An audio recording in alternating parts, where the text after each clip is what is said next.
Hello, this is Right Club Table Reads with guest writer Don Thomas. All right. Fade in. Exterior remote rural area day. A small house sits on a hill by an old country road. A black raven sits on the mailbox by the road. The raven flies off. Interior kitchen day. Gus, 50, a middle aged man wearing blue jeans, a t shirt, an open button down shirt, sits at the kitchen table, coffee cup beside him, reading the paper.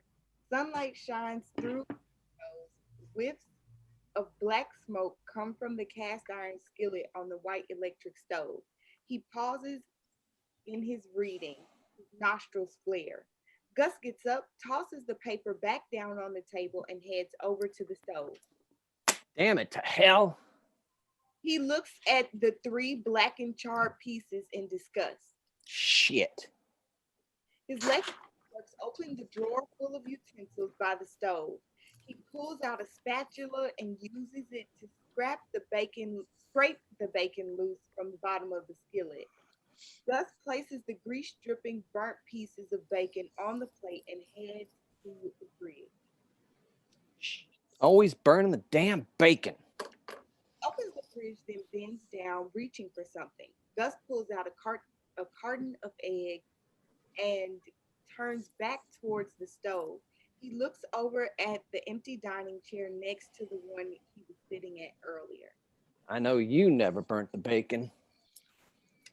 Gus sets the carton down on the counter and breaks open two eggs on the side of the pan, filling out vibrant yellow into a black metallic field of burnt fragments. Grease pops. Back to the table, picking up his coffee cup, taking the time to smell the aroma coming from the cup, and then slowly takes a drink. That's some good stuff. Never could make a decent cup of coffee, could you? Gus smiles, but it quickly fades. He heads back to the stove, setting his cup down, and picks up the spatula and goes back to scrambling his eggs. Exterior road day.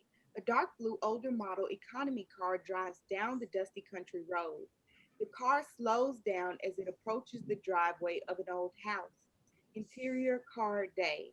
The driver, Mark, 21, a young man in jeans wearing a light blue unbuttoned shirt with a solid black t shirt underneath, looks at the mailbox number and compares it to the address he has written down. Interior kitchen day. Gus places the scrambled eggs on his plate to go along with the burnt pieces of bacon. He then pours himself another cup of coffee and heads back to the kitchen table with cup and plate in hand. He sits down and is about to take a bite when the doorbell rings. Interior home day. Gus comes down the hallway from the kitchen to the front door of his house. He goes to answer the door. Exterior home day. Gus opens the door and sees an awkward looking Mark holding the strap to a camera bag. He sets the bag on the porch. Gus Hendricks? What do you want? I work for the Arlington Gazette in Madison County. I'm working on an article for the Sunday edition of the paper about the upcoming anniversary of the 5 unsolved roadside murders. Gus stares blankly at Mark. So? You were one of the local residents interviewed after the first couple of victims was found. Gus steps out on the porch, rubbing his forehead and looking past Mark to the cars in his driveway and the road beyond. Not another house is visible. Exterior farmhouse day. Aerial view of his home, which zooms out to show it is at least 15 miles to the nearest home. Exterior home day. Russ grunts and then clears his throat. That was a long time ago. Not sure why you want to talk to me about all that. Well, mainly I'm just following up. Not a lot of information out there on these cases. I was thinking I could ask you and a few of the others interviewed a couple of questions. Uh-huh. You want to talk to me about those women that were killed? Yeah, that's correct. Maybe take a picture or two. Is it okay if I come inside? Sure, I guess. Come on inside. My breakfast is getting cold. Gus turns around and heads into his house. Interior kitchen day. Gus is finishing up his breakfast. Mark sits in the chair directly across from him at the other end of the table, pen in hand, scribbling on a small notebook. Gus takes the folded paper towel and wipes his face and his hands, discarding the crumpled remains of his improvised napkin on the empty plate. It was a real shame what happened to those women. Jane was real broke up about it. Mark looks up from his notes. Esther Jane was your wife? Yeah. Oh, sorry. Blankly stares back at the young man.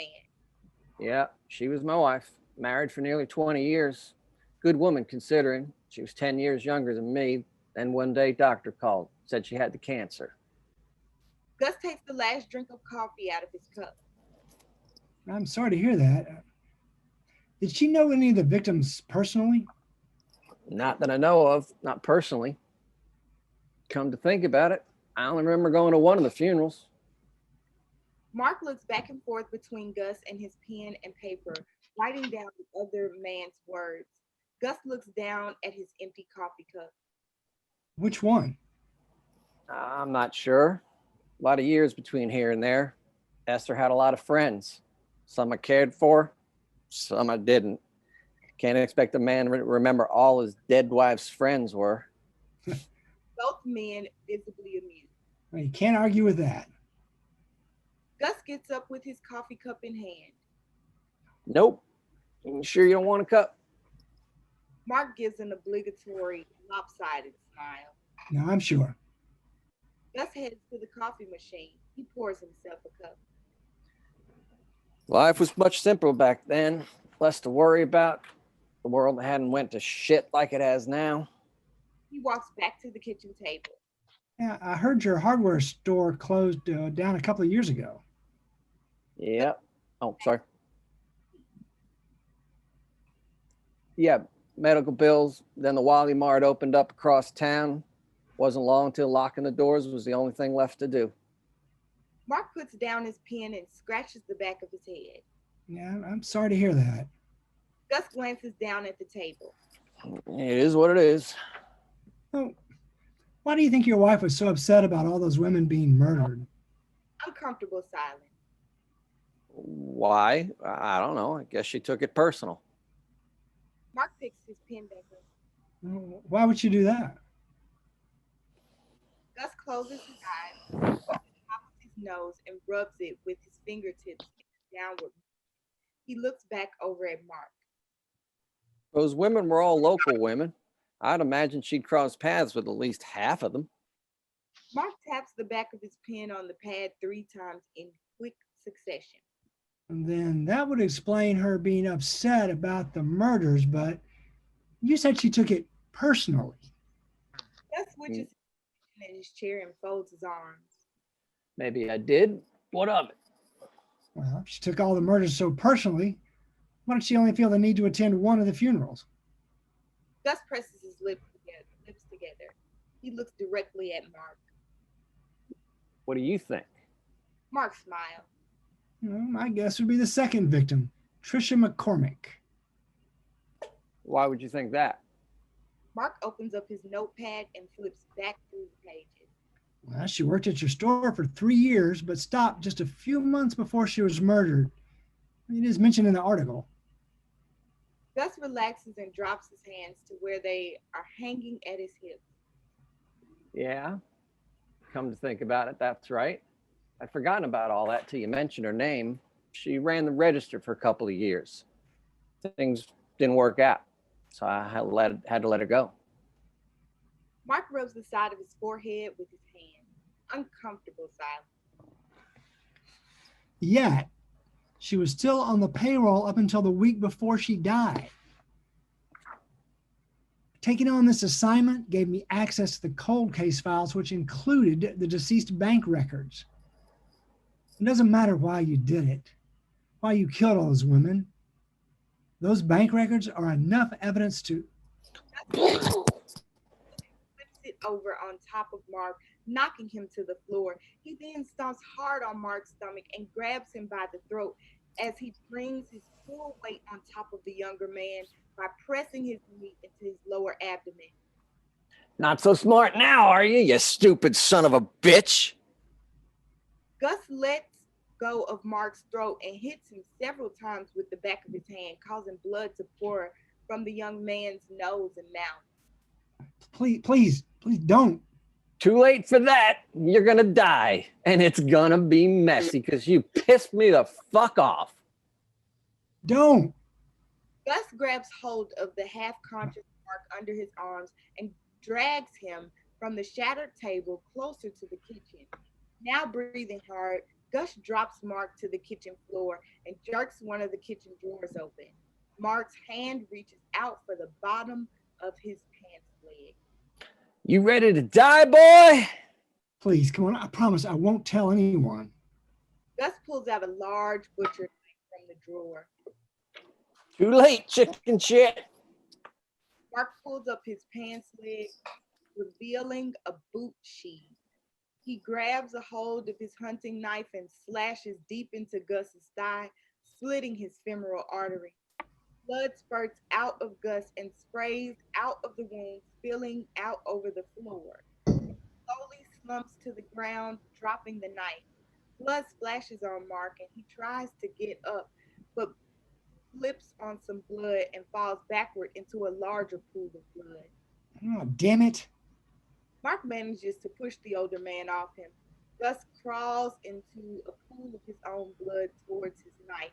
Mark picks up his glasses and puts them on. Interior kitchen day. A short streak of blood covers the bottom right of Mark's glasses. He goes over to the struggling Gus and slits the man's throat. Yeah, well, sorry about that. The cops didn't have a clue. The worst I have done is blackmail you for some weed money. The main thing I wanted was to get up close and personal with a real killer. He looks around the room. Exterior woods flashback, morning flashback. Deep in the woods during the fall months, Mark is a young boy, 13.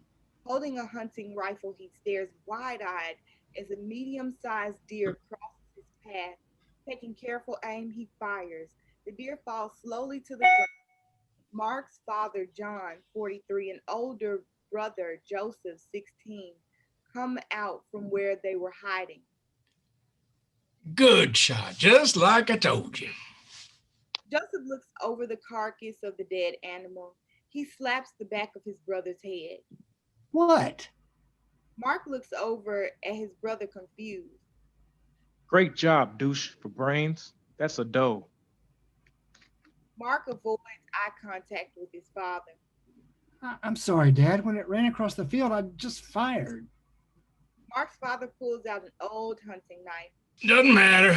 We were hunting deer and you killed your first one. It's against the rules. You're not supposed to kill a doe unless a special season call. John How many grabs- shots did you take for your first time? Joseph tries to pull away, but his father holds firm. You're hurting me. Answer the damn question. How many shots did it take? The older brother looks terrified. It took 3. First 2 shots just winged it. And John's annoyance toward his older son, shows on the lines in his face. You had to finish it off. John lets go of his son. which is why you can't say a damn thing about this. Your younger brother didn't have me chasing a wounded buck all over creation just to finish something you couldn't get done. Yes, Father. John approaches the falling deer, his hunting knife in hand. He gets on his knees next to the falling animal. Mark, come here. Yes, Father. Mark goes over to his father, who stabs his knife deeply into the abdomen of the animal. He then goes down with the knife, exposing its internal organs.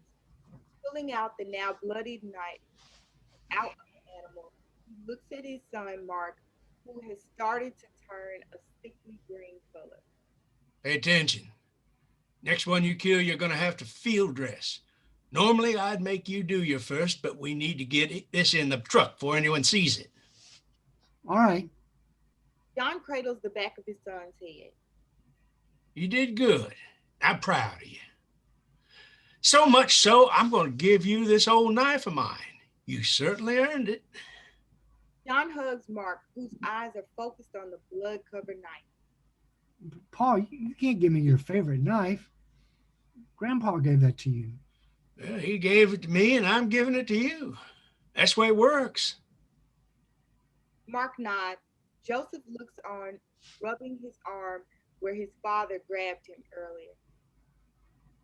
I can't believe you're rewarding him for not following the rules. John puts the knife back in his sheath. If I have to tell you to shut your yap one more time, I'm going to tan your hide. John punches his fist hard into his hand, and Joseph flinches. I'm sorry. I promise I won't do it again. Fine. Now you make yourself useful and help your brother get this back to the truck. Interior award ceremony night, back to the present. A small banquet hall with over a dozen tables set up. A presenter motion for Mark 23 to come to the podium. Now we come to the part many of you have been waiting for, the winner of Fiction Writers Magazine's coveted short story of the year award, Mark Prayton. The presenter motions for Mark to come up to the podium. He walks up, clearing his nose. I would like to thank everyone who helped to make this happen. It truly is an honor. Thank you, Mark. We're looking forward to your next project. Mark is escorted back to his table where two other writers sit. Just as another man is getting up, there's Jason, 35, who's loosening his tie, and Sarah, 25.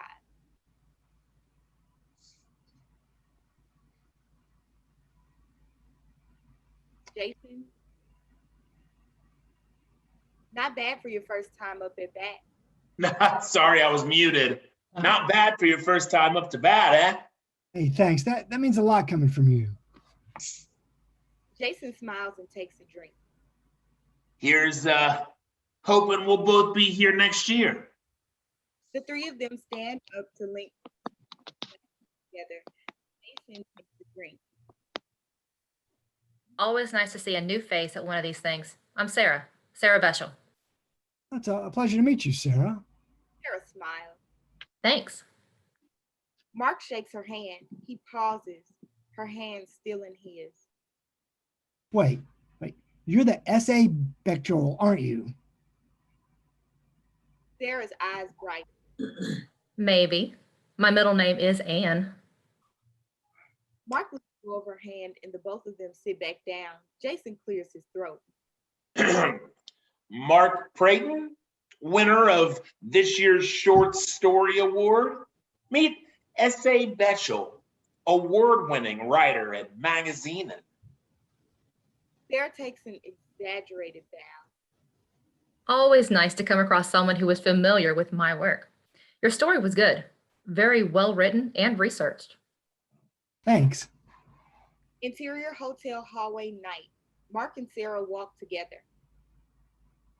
You know, not that I'm complaining, but is this as good as it gets? Sarah smiles.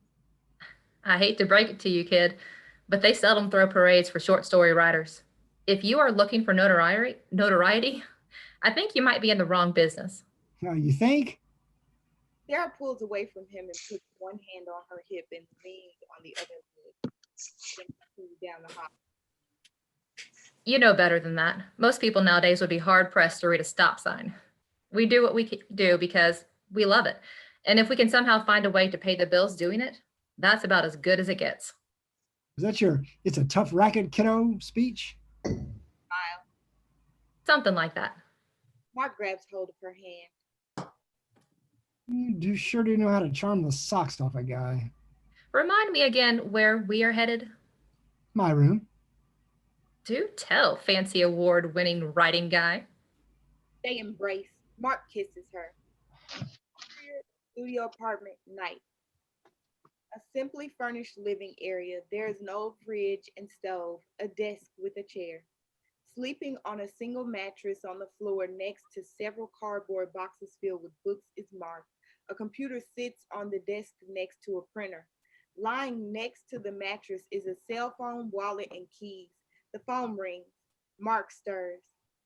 Hey, Mom. No, everything is okay. Just another late night working on my novel. He sits up and rubs his eyes and runs his fingers through his hair. He looks like a worn out mess. Things are fine, Mom. I just need to finish this, but thanks for sending the check for the rent. Interior studio apartment later. Mark paces the floor, reading through printed pages. He wads it all up and tosses the whole thing in the wastebasket. Interior studio apartment morning. The sun shines through the window and the clock on the wall reads 1:45. A trail of crumpled balls of paper lead to a full wastebasket. Mark sits his head resting on the desk. No, don't. Mark jerks in his sleep several times, his eyes open. Interior studio apartment later. Mark comes out of the bathroom clean shaven and wearing only a towel. On the mattress are his neatly arranged clothes. Below his pants is his hunting knife and concealed calf sheet. Exterior bar night. Mark is walking up to a wooden building with a bright neon sign hanging above that reads Kelly's Bar and Grill. Interior bar night. Mark enters and heads to the bar. The male bartender pops the cap off of a cold bottle of beer and hands it to him. I'll have a beer. Sure. Mark gives him a $5 bill. Thanks. Mark takes a drink and looks around the bar as the bartender heads to the register. His eye catches an attractive blonde standing at the other side of the bar. The bartender comes back with the change. Here you go. Mark takes the money. Hey, you think you could do me a favor? Matters what it is. Mark takes a sip of his beer. The blonde over there. You know her? Nope. She's not a regular. Mark rubs his thumb across the side of the bottle, wiping the condensation. Why don't... Oh, I'm fine. Why don't you set her up with another one of those cocktails and tell her it's for me? Bartender smiles. You don't waste any time, do you? All right. Sure thing, buddy. Mark pays for the blonde's drink. He stands at the bar watching the bartender prepare her cocktail and takes it to her. He looks over at Mark and the bartender. She and the bartender exchange a few inaudible words. The bartender comes back to Mark's side of the bar. What'd she say? The bartender starts wiping down the part of the bar by Mark. She said to tell you, thanks for the drink. And she also said she's waiting on her boyfriend. Mark's jaw drops and he looks disappointed. Ouch. He stares down at the bar. Them the breaks, kid. Yeah, sure. Mark takes another drink of his beer and heads to one of the tables. One of the waitresses, Karen, 25, comes over to his table. Hi, I'm Karen. Do you need another one? He turns to answer her. Sure. Her eyes wide. Hey, I know you. You're that guy. I bought my history paper from you last semester. What are you doing here? Mark weakly smiles. I'm, just hanging out, having a few beers. Karen smiles. Cool. Interior Karen's apartment later. The apartment is small and completely dark. On the other side, it sounds like someone is fumbling for the key. There, I got it. Oh, finally. Oh, I know what you want. Come here. The two of them share a passionate kiss and embrace. Try to keep it down until we get to my bedroom. I have very nosy neighbors. He holds her finger up to her lips. She holds her finger up to her lips, and Mark nods. Interior hallway night. He then leads him down a short hallway when he suddenly comes up and grabs her and starts kissing her again. As they hold on to each other, Mark fumbles for a nearby doorknob. Not that one, the other one. Mark smiles. Now, hush now. Keep it down. Karen makes a serious face for a second and slaps Mark on the shoulder. Both head to the end of the hallway to a door that she quickly opens. When you walked into the bar, I just knew I wanted you. They continue to kiss as they slowly make their way to the bed. Oh, really? Why is that? You come across like the sort of guy that knows exactly what he wants. They finally make it to the bed and Mark pulls Karen's dress off. Mark lays her down on the bed and pulls her panties off of her. Mark takes off his shirt and starts to take off his pants, starting with the belt. But then his hand reaches for the hunting knife he had hidden under his shirt earlier, making sure to hold it behind him and out of her view. Damn, I want you.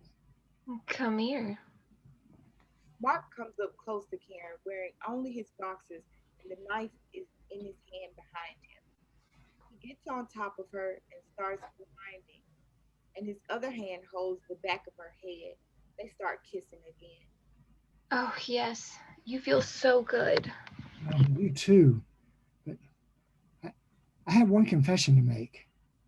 Mark smirks. What? You're my first. He looks at her hungrily as his nostrils flare. Huh? The hunting knife lashes out, stabbing her in the right wrist. His other hand goes to her mouth, muffling her attempt to scream. He struggles to get him off of her as he continues to stab her. At the door, unseen by Mark, is a little girl in pink pajamas, standing in the doorway, watching and terrified. Warm yellow liquid flows down from her leg and pools at her feet on the hardwood floors. Yes, God, yes. Mark collapses on the now dead Karen. He thrusts one last time, pauses and lays there for a minute, then slowly starts to get up. I hope it was as good for you as it was for me.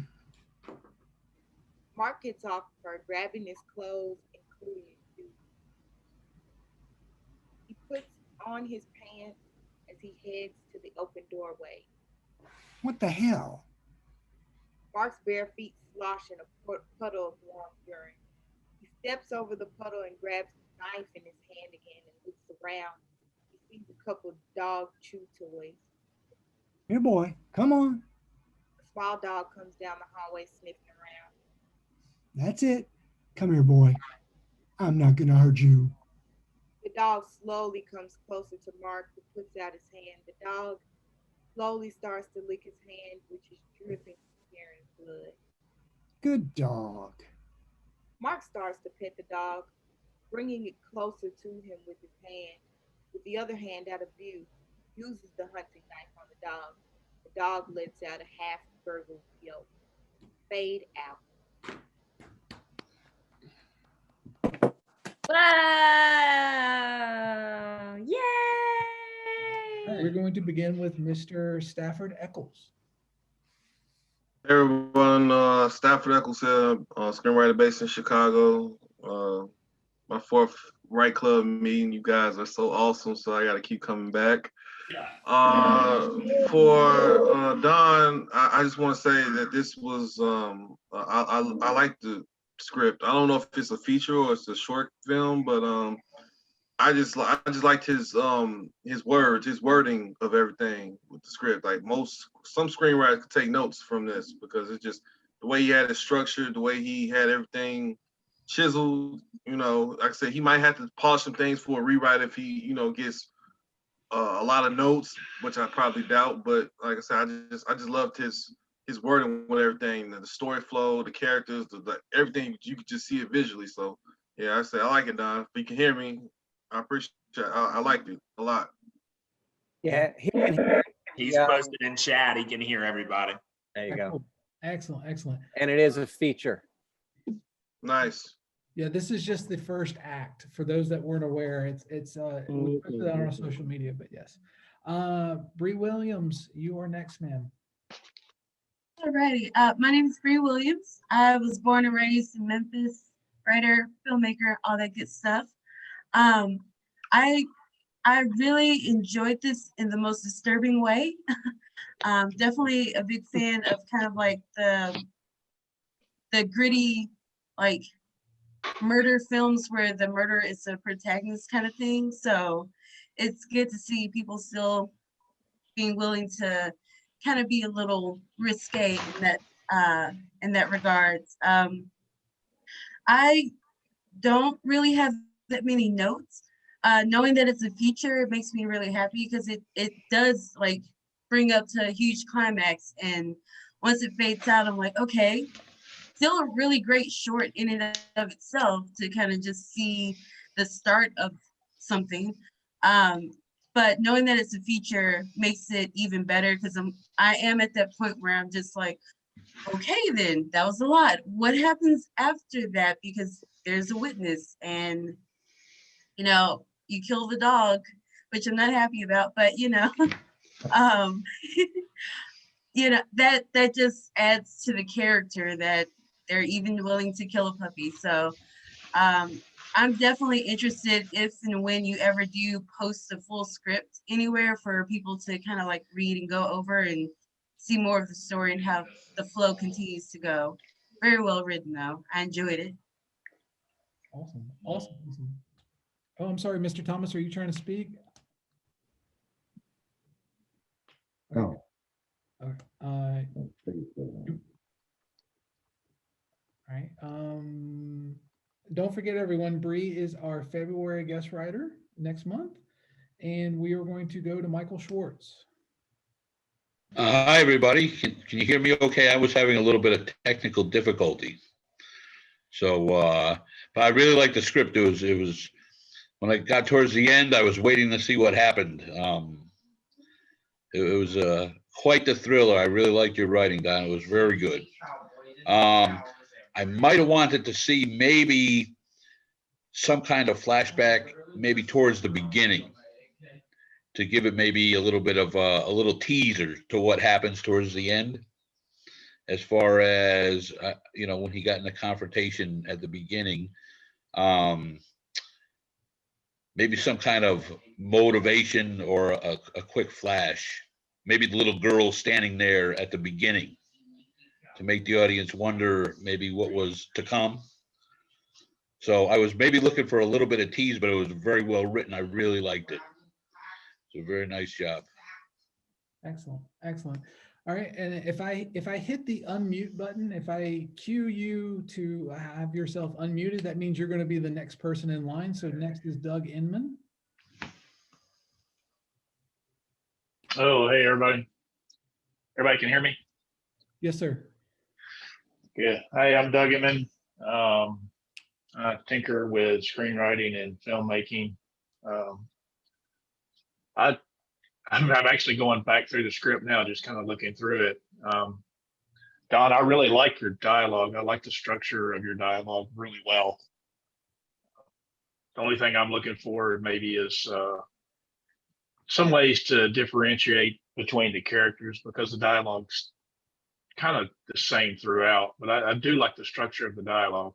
And the biggest thing for me for this script was that it had me asking questions. Like, I'm really curious as how it revolves back around to Gus, and then what happens to the little girl at the very end. So the biggest compliment that I can say about this script is it's got me asking a lot more questions. I want to know what actually happens and what gets Mark to this point. I'm almost to the point where I'm believing that Mark is really Joseph, the abused child, instead of Mark, the one that was appreciated. So I really did like the script. That's all I have. Excellent. And Kate Mobley. Hi, I'm Kate. I am an actor and writer here in Memphis. I also really enjoyed this feature, the first act. I enjoyed reading it as well. There were a few minor grammatical errors, but just before you submit that or anything, make sure you take care of those. My question is, how old is Mark when he killed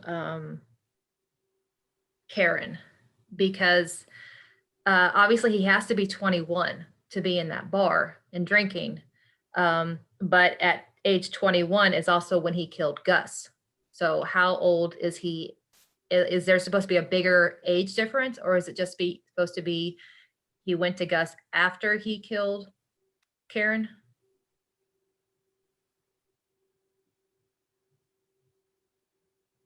It's supposed to be a couple years difference. Okay. Okay. So that might be something to look at in your script, because that was confusing me as to whether or not he was a young man when he killed Gus or if he was a little bit older. I also liked, I did like the very first scene when they were hunting. You could see the mental abuse and the emotional abuse of the father. So I thought that was really good, and you wrote that scene very well. Everything was written very well, and I also have lots and lots of questions, and I can't wait to see the end of it, because now I'm wondering how the child is going to fit into the next couple acts. So good job. Very cool. Very cool. Mr. David Caffey. Hey everybody, David Caffey, actor and a little bit of a writer, I guess I can call myself that now. I enjoyed reading Mark. Everybody likes to read a kind of a bad guy. I don't know if he's really just a bad guy, a good guy gone wrong, but I enjoyed it. I like the part with the little girl at the end. That's a little bit new and different, to me at least. The only area I thought was confusing was Esther Jane taking things personally or not personally. That kind of seemed to go back and forth. I wasn't really clear on that, but otherwise, I enjoyed it. Thanks. Very cool. Very cool. Mimi? Mimi Good. I'm an actor. I read this before I came tonight. You sent the script out, or you asked if we wanted it, and I told you that I did. I wasn't that caught up in it when I read it. I think that hearing it tonight out loud makes a big difference, because I did get caught up in it tonight. I wondered at the beginning, I thought that Gus was the bad guy. Gus was the one that killed everybody. And I still don't know, maybe he did. Maybe maybe this is completely different. I kind of liked whoever it was that said that maybe Matt was really John was really Joseph. I guess it was Matt, and Matt was really Joseph, the boy that was abused. That's an interesting twist to me. Basically, I thought it was good. I'm interested in it, and like to see what happens. Excellent, excellent. Ryan McCaffrey. All right. Well, I definitely agree with a lot of the things that people are saying. Just the darker approach to it, I think, is really interesting. I think it has the potential to be a really interesting character study. But yeah, I also have a lot of questions after reading it, which is good. I'm really intrigued to learn about his past and, what he's going to do next. So you're setting up some really interesting, things that I want to know about this character. And so I think there's a lot of potential here.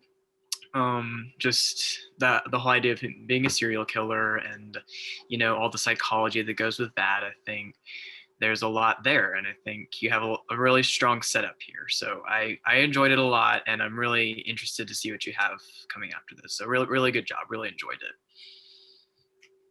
Excellent, excellent. Mr. Rod Kirby. Hello, everyone. Rod Kirby, screenwriter and director and producer. Overall, I really enjoyed the script. I enjoyed the darker tone of it, and I really like how it subverted my expectations. So I like how Mark turned out to be very unhinged, and he's now turning into this killer, or maybe he was a killer all this time, but we don't really know just yet. That was really cool. I've got two things I would suggest. The first would be on character descriptions. I've been learning a lot lately about how you can actually, when you introduce your characters, it's really a good idea to introduce a piece of how they are internally. So maybe a piece of their personality, or a piece of how they think or where they are in the story, not just their clothing or description of them.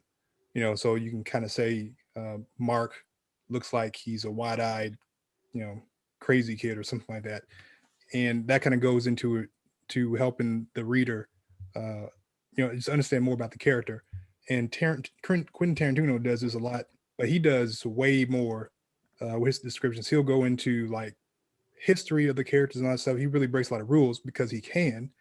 But as aspiring writers, I think it's really important that we take the opportunity that giving a character description allows us to add more than just a description of what they're wearing. And then another thing was the flashback the first flashback came out of nowhere for me. It kind of took me out the story a little bit. I was thinking, I agree with the gentleman that said earlier, who said that maybe the flashback can be introduced a little earlier. And I know as a technique with flashbacks, you want to set up the reader to follow the structure of the story. So introducing the flashback, a piece of the flashback earlier, and then including that flashback at that part where Gus is dead, has been killed, I think would tie everything together. And one thing I would suggest is like Chris Nolan does, he's like a master of flashbacks, right? So with Chris Nolan, what he does a lot of times is he'll use a piece of the flashback that he wants you to hit on, he wants you to recognize at the very beginning, but you don't know exactly what you're looking at. So you can possibly, as an idea, as far as the structure of the script, start with the hunting portion of it, right? Just to give an idea of who these characters are and what they're doing, but we don't know who they are, right? And then go into Mark meeting Gus and going through all that and then killing him, and then having that flashback of the full hunting scene. I think that would be, interesting from a structural point of view. And my last suggestion would be to read the screenplay to Nightcrawler. Nightcrawler was an awesome movie, and it's a really great, excellent character study for thrillers like this one. So I have that script. I've read it. It's really good. And if you want, I can share it in the group chat. That's all I got. Very cool. We appreciate that greatly. Great notes. Chad? Don, first and foremost, thank you so much for your contribution tonight, man. I read this twice before we hopped on here, captured a couple of the grammatical error things. So if for whatever, like if you're looking for someone to push, hey, where are the little punctuation things that I might have missed in me trying to spill my guts on the page, feel free to let me know. I'd love to send you the things that I kind of tweaked on. But I also know Kate mentioned that earlier as well. So first and foremost, I want to let you know that I'm a huge fan of the tension that you built from the beginning of this as it pertains to Gus and the cooking of the bacon, the death of his wife. You really created this very visceral and awesome character for us in the very beginning, for us to feel like, hey, there's somebody I can attach my soul to at the very beginning. The minute that somebody gets locked into a character, you then are granted this very special opportunity to take them on a wild ride. If they can't connect with anybody, that's not something that's available. So I commend you for the work that you did with Gus in the very beginning. I started my screenwriting career in February of 2020. I actually am a comic book writer who spent 12 years in the Army, spent some time with Under Armour, and did a bunch of other junk before I ever decided that this was the path that I was going to pursue. And what I can tell you is that one of the things you're doing that I need to do is you say a ton with so few words. I think that the structure of the work that you're doing, I know Stafford might have mentioned this earlier, that the amount of content that you put in just a singular sentence is pretty impressive. So continue that because it blows me away. And then I also directed my first short this year. And one of the things that was the most challenging as a writer / director was the stuff that I put on paper, trying to actually convert that into a visceral experience for the audience. I felt like your kill sequences specifically in this were like, I could visualize it in a way that it would not be hard to convert that to cameraman. So amazing work from that perspective as well. I was very impressed with that.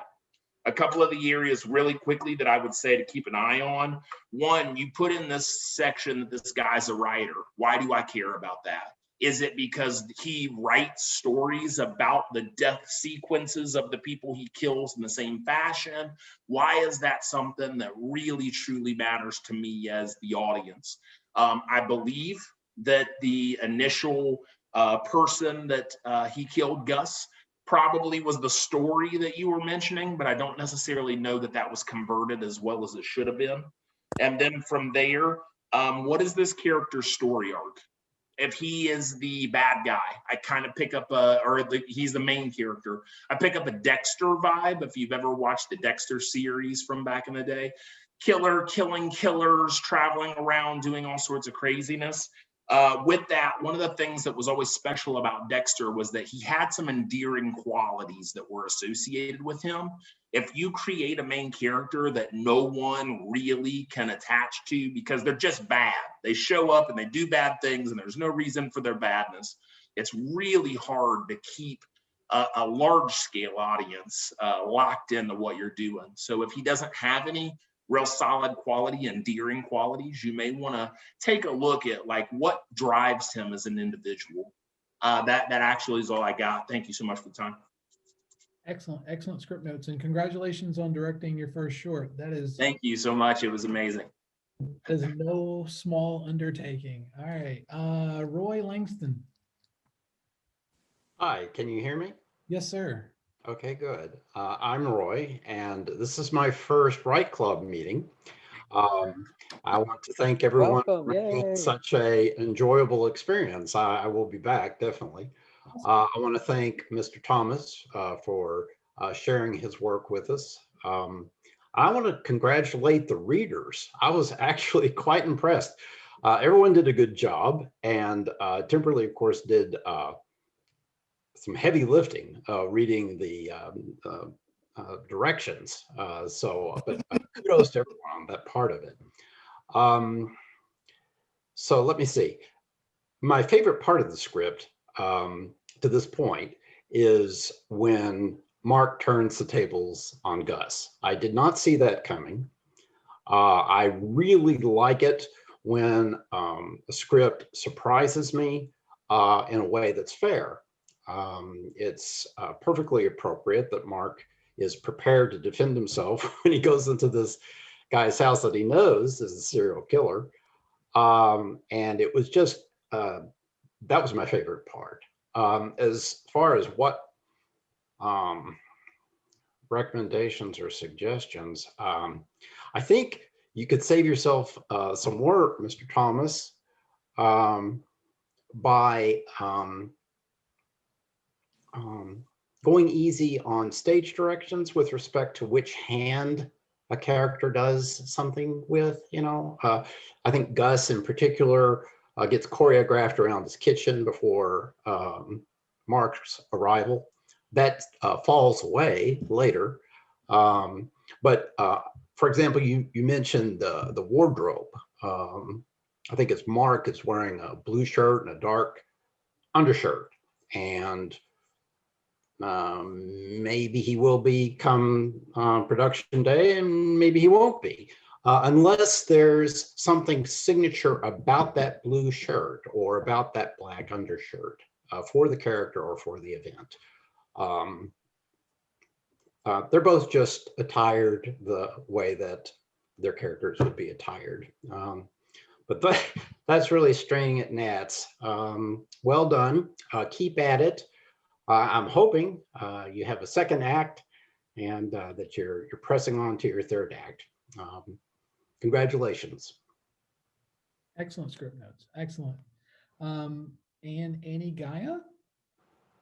Hello, everyone. My name is Annie. I'm here in New Orleans. I'm studying screenwriting at the University of New Orleans, a lot of Zoom. I'm also like a musical theater kid. I act and sing, and I'm all those things that just master of none. That's just what I am.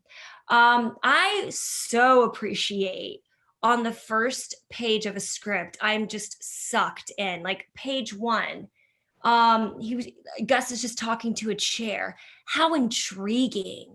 How how that just made me want to continue to read. I'm like, really, I was already invested on page 1, which is a huge compliment.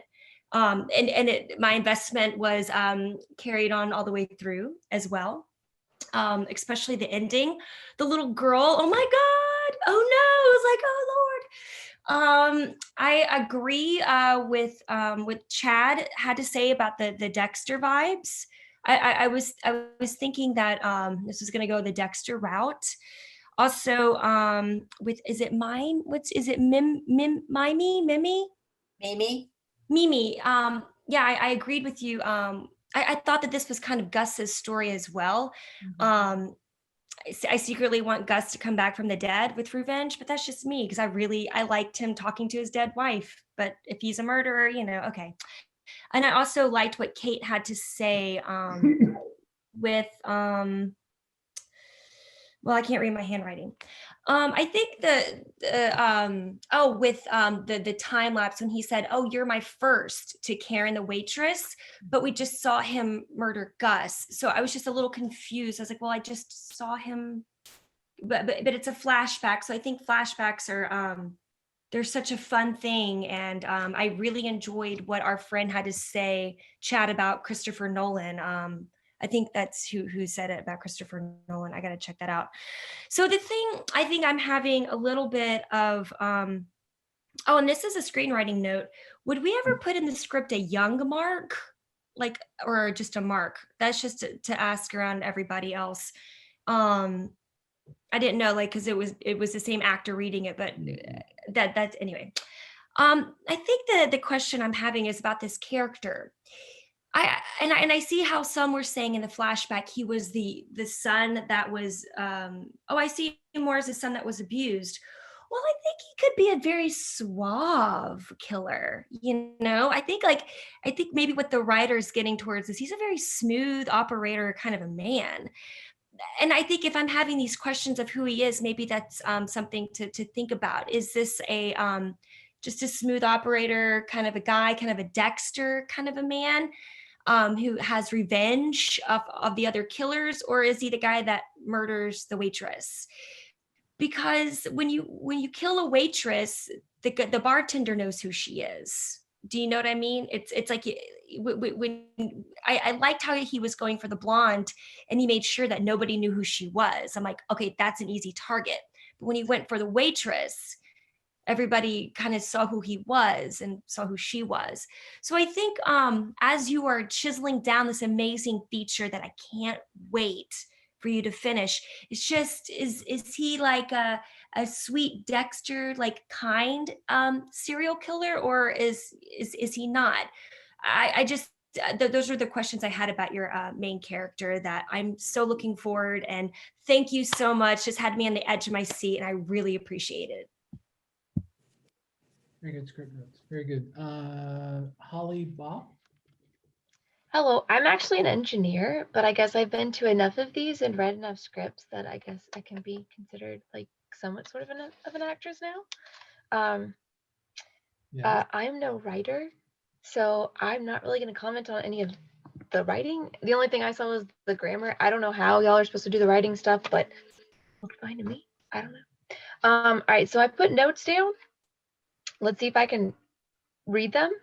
Oh, I was more upset about the dog dying than my character dying. I died and I was like, well, that sucks. And then I read that the dog died. I was like, oh no, why? I could care less for me.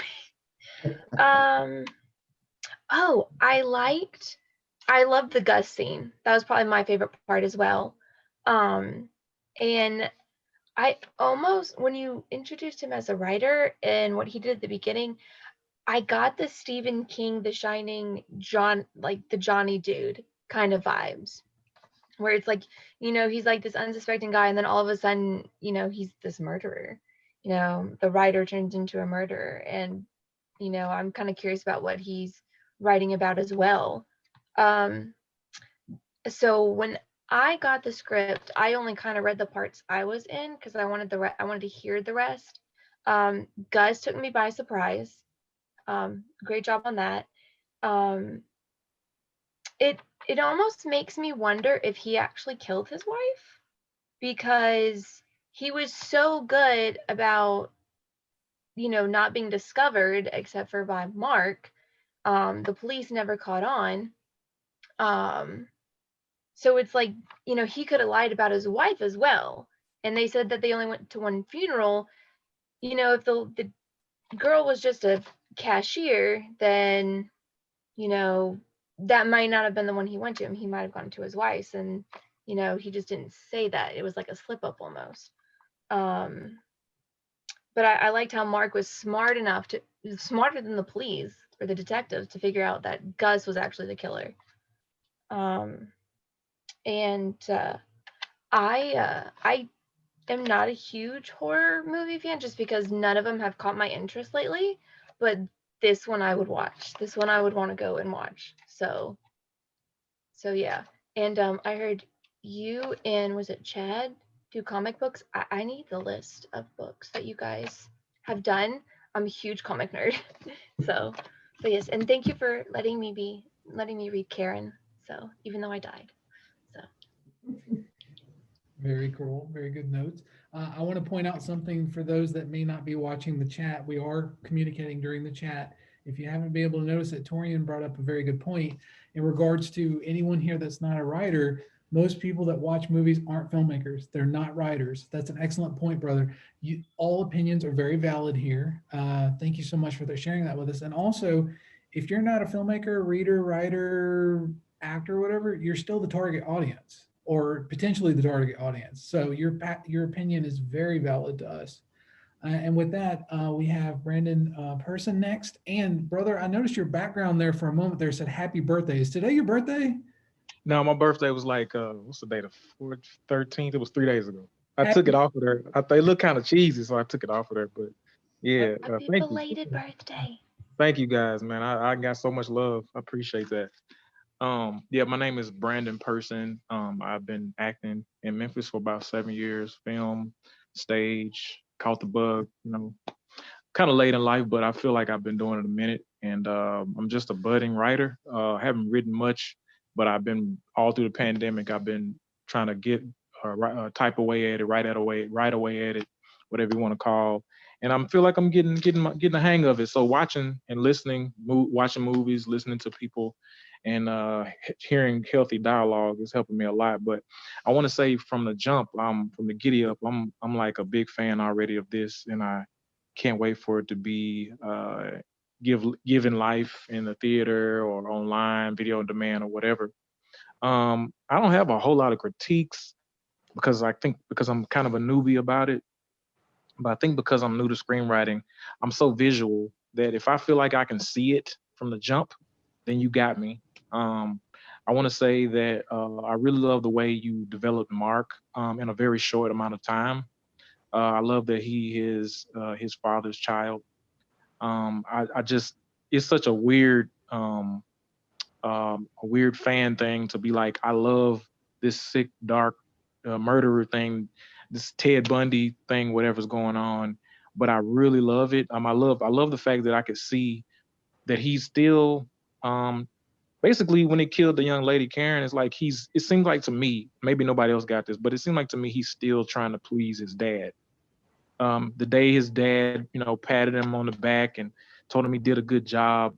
I don't know if you were trying to say that, Don, but it seemed like maybe his sick world, everything he's doing with the women is like what he did to the deer. He doesn't even see people, doesn't see people as people. He sees them as animals.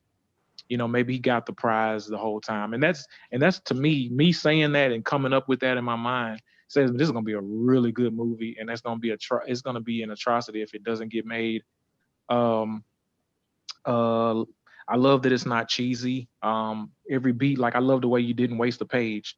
I feel like every time I was reading something, that it was purposeful. And obviously, when you're a writer, you have to be purposeful. And I think everybody pretty much knows that. You don't want to waste it. You want to use as little much pen as possible would say the most. But I think that's something you're good at already. I don't know how long you've been doing it, but I'm sitting back as a fan, as a new screenwriter. So I'm kind of like, oh man, this is, but it's really great piece of work. And like I'm like everybody else. I think like everyone else said, I'm a big fan of the child scene. Not that because it was good, I was mad. I was like, oh, what is he gonna do to her? Just leave her alone. You know, he stepped in the puddle, and we never hear anything else about her. And I love that you set us up for the next couple acts. It's a great screenplay, and I think I don't have much critique.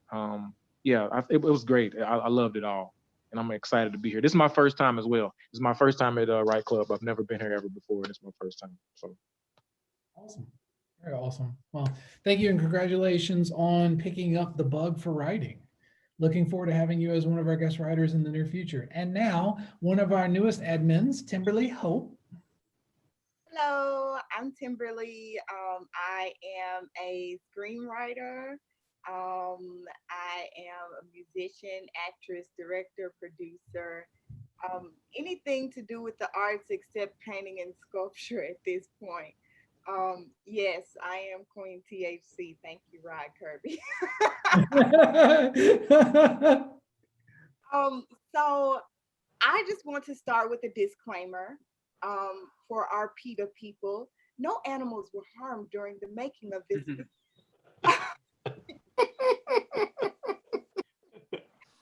So I really enjoyed it. I liked where you were going with everything done. I like the way that you set it up.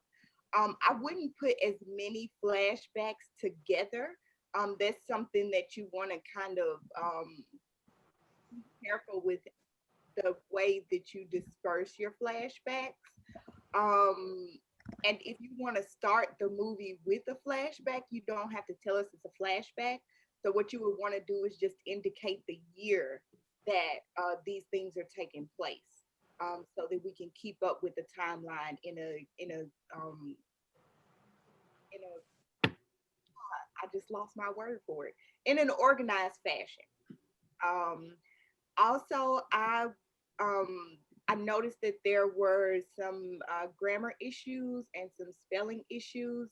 What I would strongly suggest for that, I learned during my career at Commercial Appeal, sometimes it's better to write and then take a break and then come back with fresh eyes. And also, if you have friends who are also writers, have them look at your script as well. I think that this story is really great. I'm glad that the dog got it instead of the kid. So thank you for saving the kid. Thank you for putting the dog there for sacrifice. Because I mean, gosh, I was so scared for that little girl. So it was kind of like a relief to see the dog chew toys. I was like, oh, thank God. I really enjoyed it a lot. I wish that we would have had more time with Gus. And so I hope that Gus comes back.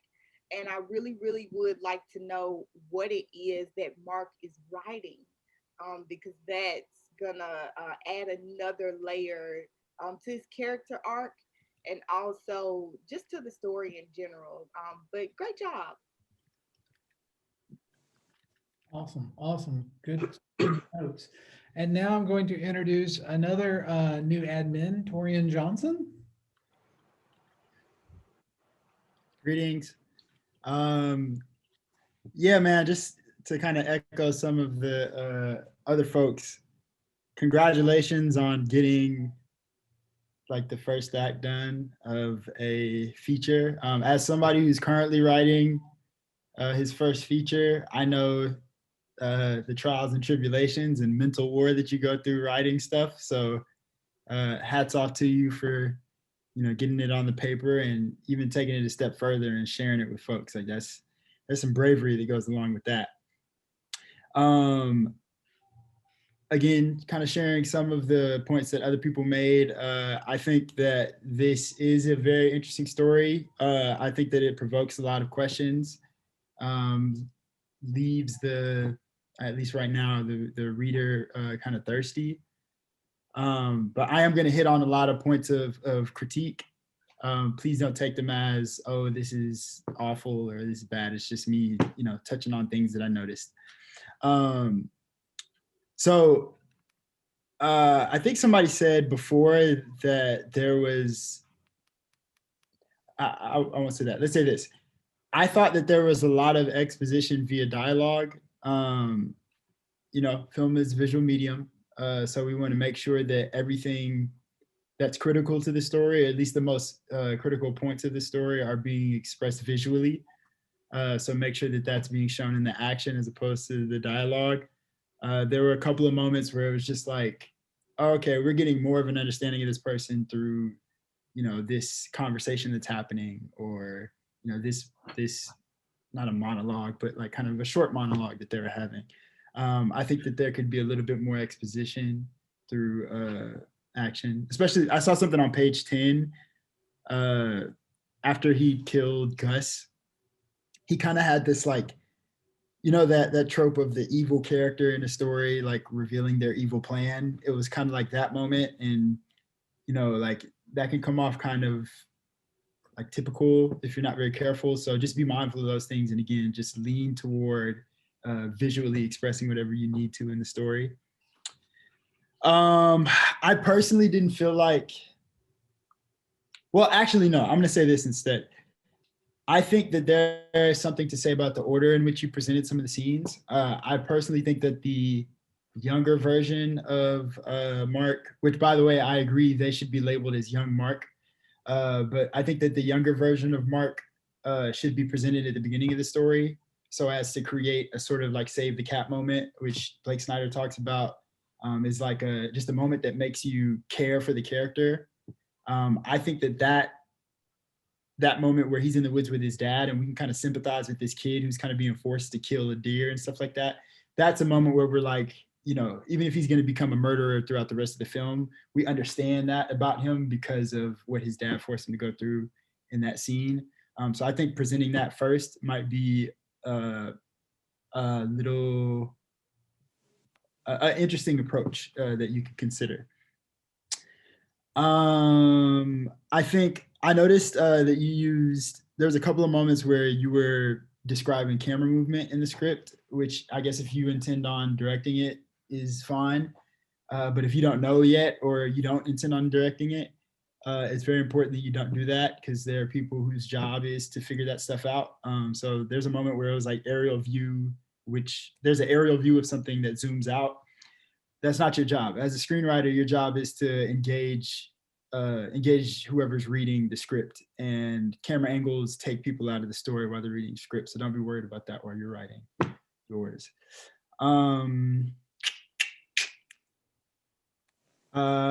This may be a personal thing, but every sentence, it seemed like every sentence was a different line of action.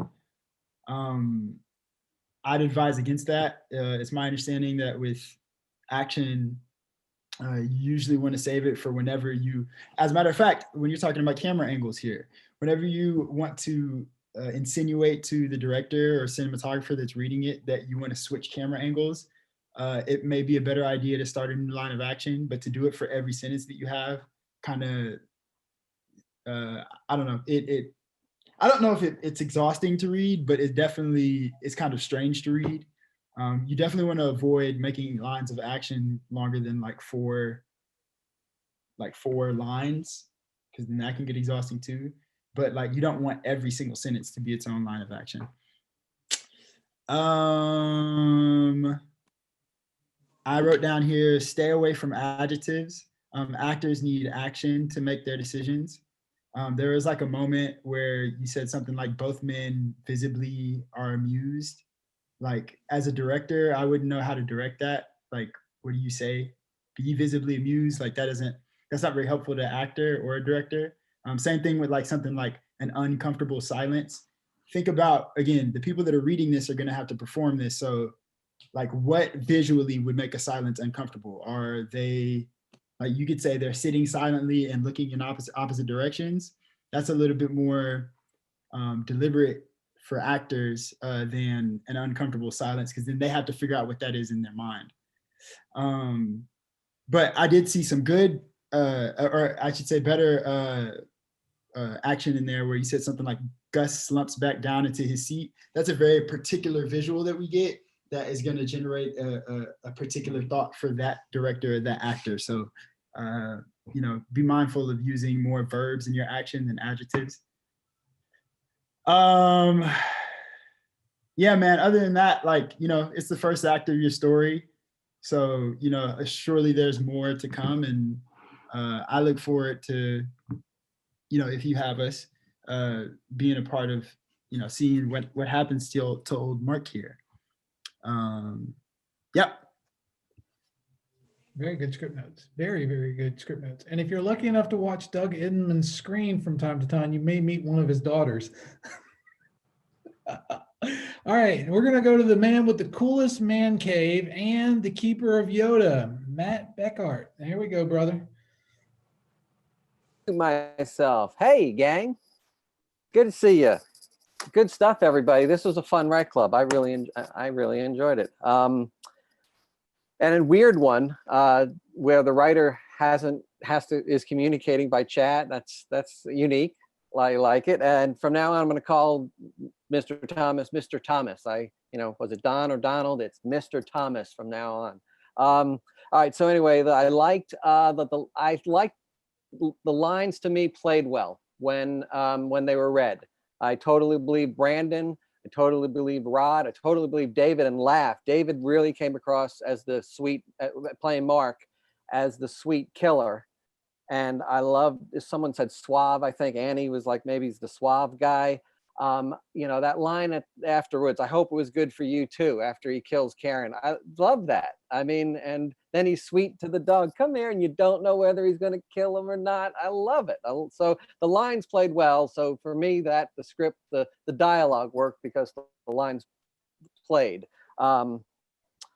Actually with that, I will disagree a little bit with Torian on the lines. Uncomfortable silence as an actor was fine for me right there. Some people like you to tell them what to do. Some like you to just kind of say it's like this. But just be able to get it in a couple of sentences is easy. And oh, by the way, I'm Matt Beckart, filmmaker, now an actor. I got paid for it last year, so now I'm officially an actor. But Holly, first lesson in film school is you are a filmmaker if you want to be a filmmaker, when you decide to be a filmmaker. The only question is how good or bad your films are. So you want to be an actor, you have acted, you're an actor. Keep acting, girl. And you did a great job too, because again, the lines played well for the characters. But the aerial too, from a filmmaker point of view, yeah, you don't want close up, long shot, that sort of stuff, but just throwing in an aerial view to show it's 15 miles away from anybody, because that really helped me kind of actually motivate. One of the things I was like, why, as when I'm reading for Gus, I thought, why did I invite him in? I'm there alone, I'm pissed off. I got plenty of time to talk to my invisible dead wife. I don't want anybody, especially a reporter. If I killed somebody, I don't want them sniffing around. Why do I let them in? Well, there is a line that he looks around and it's empty.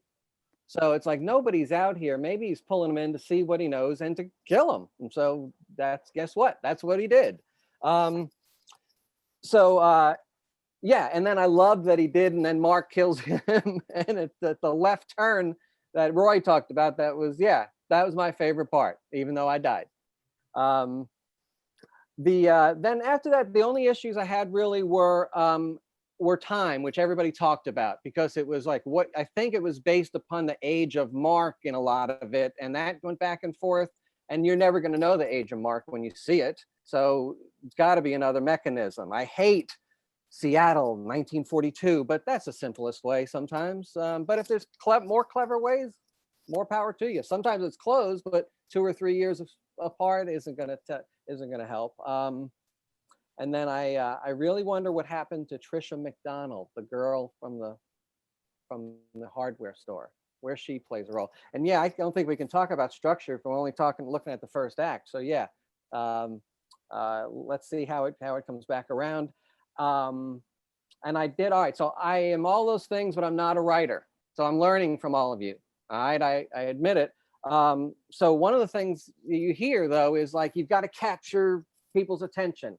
And Annie said, first page, I like, thank you. That was me or Gus talking to the dead wife. Yeah, okay, that does it. But then the first 10 pages I heard is you got to have something great in the first 10 pages. And, so if anybody wants to share that as we talk of what are the rules, and if it's my script, then I can do anything I want. If I'm going to produce it, produce or direct it. But, and Hollywood may be looking for that, for a car crash in the first page. And, that's for Hollywood. But what are the rules for writers? So that's one question that I have. I think that was it. Other than, I totally enjoyed it. Thank you. Great feedback. Very good. Ron Gephardt. Hello, Ron Gephardt. You worked in every single body fluid there was. What's not to like about it?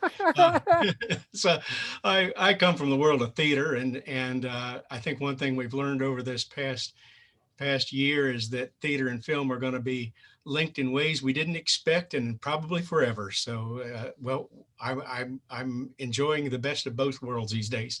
I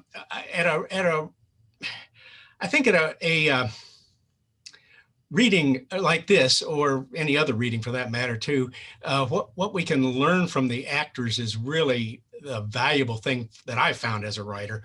And Mimi, I just came from working one of my stage plays that I had intended to do as a stage play until this COVID thing happened, and then went on recording it. But now with recordings of it, I can look, and you do have a recording of this evening too. That's good. I can look back over what they did, and I can steal a lot of good stuff.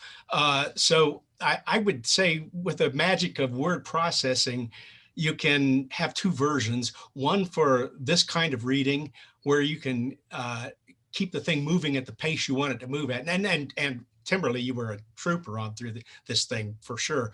But one has minimal stage directions and instructions to the actors, and then see what they do, and then take it back to the version you're working at, and mix them together. I found that to be really valuable, and you may or may not find that to be true, but you had very good, crisp, clear, distinct dialogue, and it was really clear what each actor wanted and what they were willing to do to get it, even though as an observer, I may not have had a clue, but I said, well, you got to admire the way the language is worked in.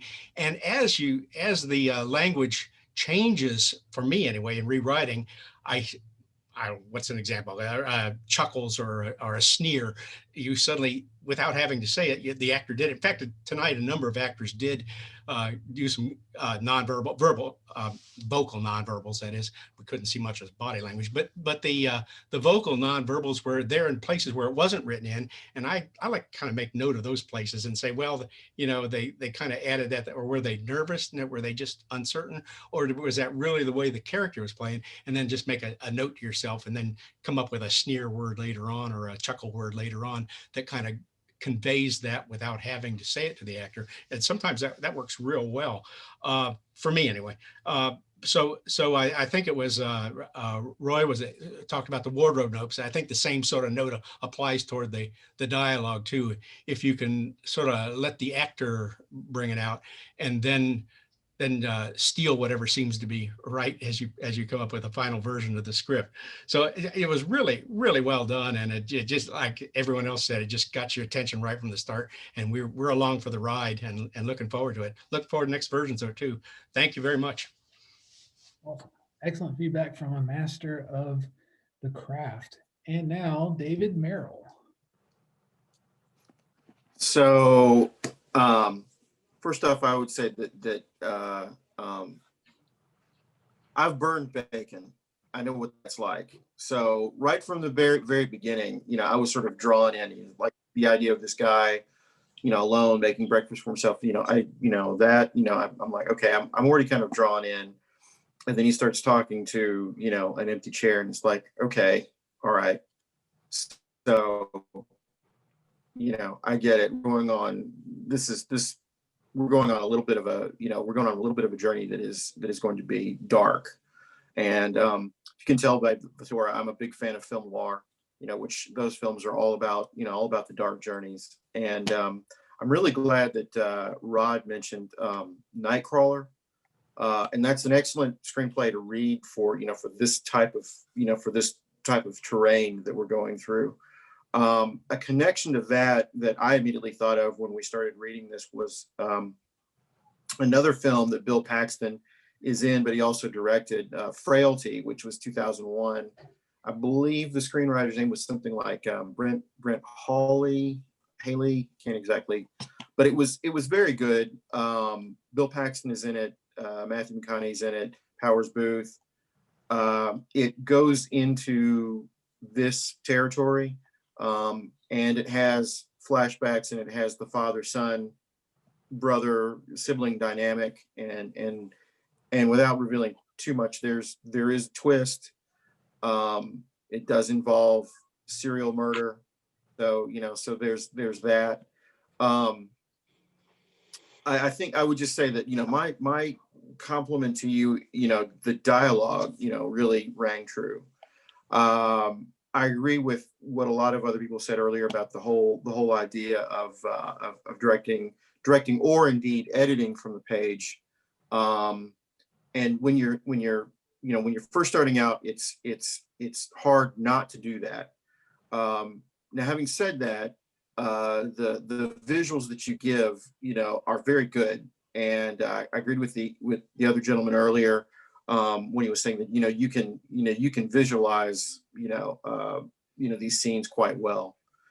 And, the whole thing with, the body fluids, spraying and getting on the guy's glasses. It's like sad to say, I could see that very well.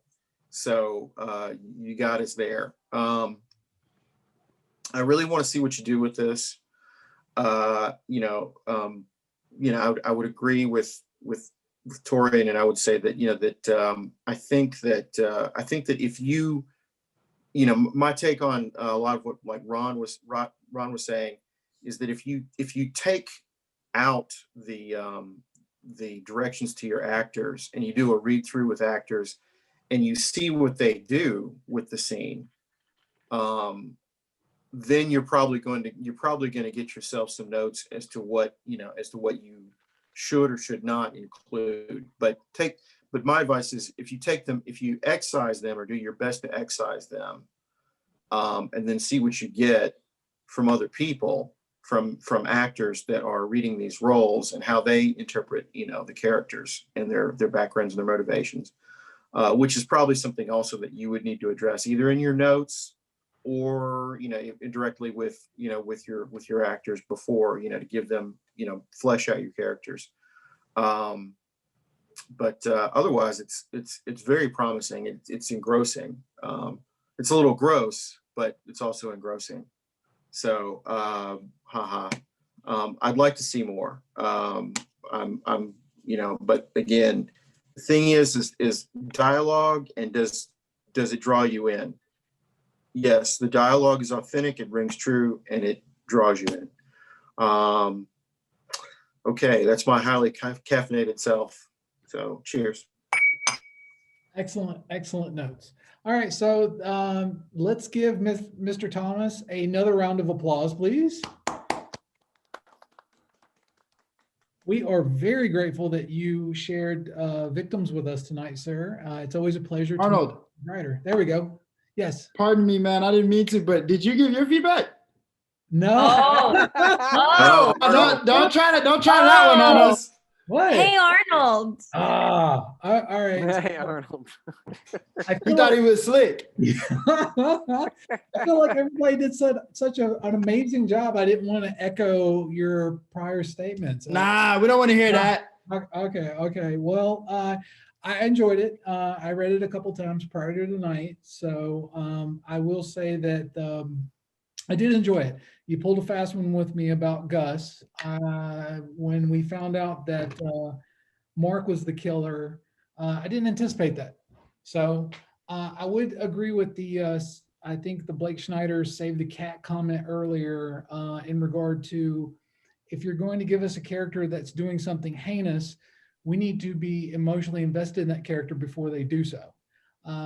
So Mark was pretty much in self-defense, protecting himself when he killed Gus. but there's enough evidence, or at least reason to believe that he may have went there with the intent anyway. So I think a content such as the flashback with the deer hunting scene may have gave us a little more empathy towards Mark before he did something of that nature.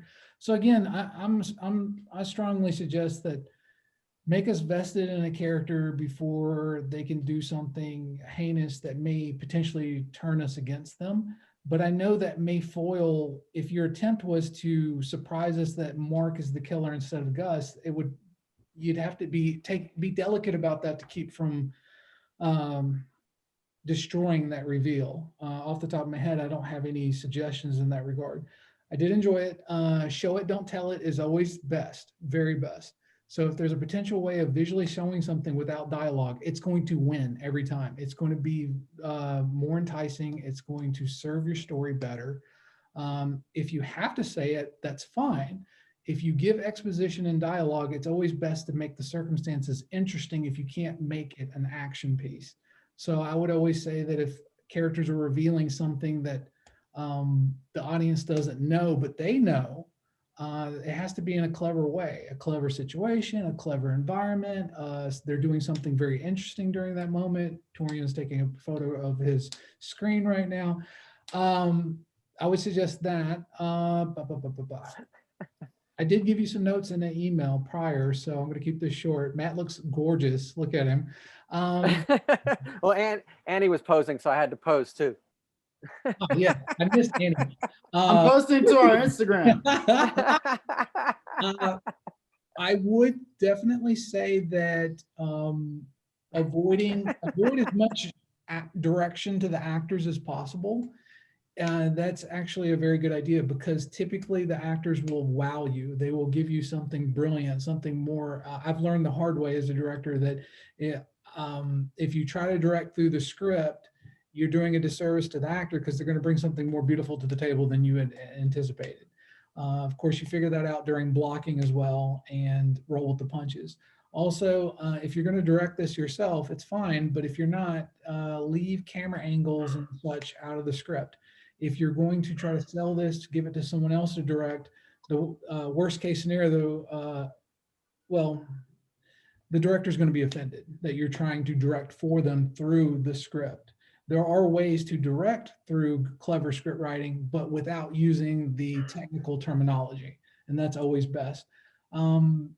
That's off the top of my head. Those are the notes that I have. I think everyone else gave brilliant feedback, and I appreciate you guys beating me to the punch on a lot of that.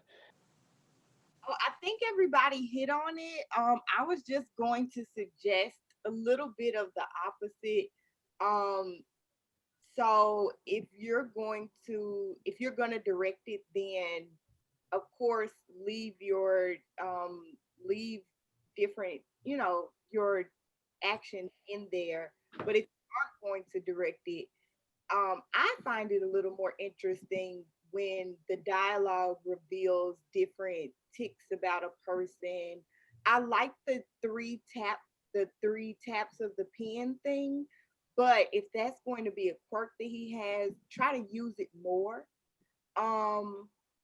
Also, yeah, if you're looking to sell this, take a lot of the direct out that you have in there, because the actors need room to develop the character, and also the director needs room.